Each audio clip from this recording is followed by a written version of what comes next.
തിരുവോണം ആയതുകൊണ്ട് ഞാൻ എൻ്റെ അമ്മയുടെ വീട്ടിൽ പോവാണ്. പക്ഷെ ഞാൻ ഇത്രയും സന്തോഷിക്കാൻ കാരണം ഇതാണ്. ഈ ഊഞ്ഞാലാടാൻ വേണ്ടി മാത്രമാണ് ഞാൻ അമ്മയുടെ വീട്ടിൽ വരുന്നത്. എടാ വാ ആട്ടാം. മാമ ഇത് ഭയങ്കര താന്നു പോയി. ആണോ? മാമ റെഡിയാക്കി തരാം.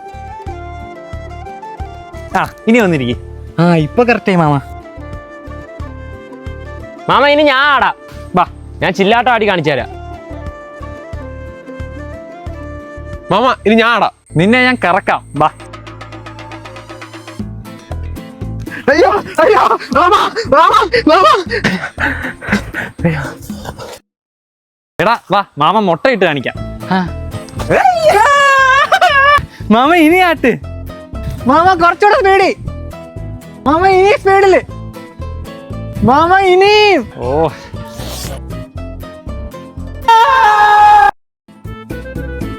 മാമ അവനെ പറഞ്ഞ് ബഹിരാശത്തു. ഞാൻ ഒന്നും ചെയ്തില്ല. അടുത്ത ആള് വാ.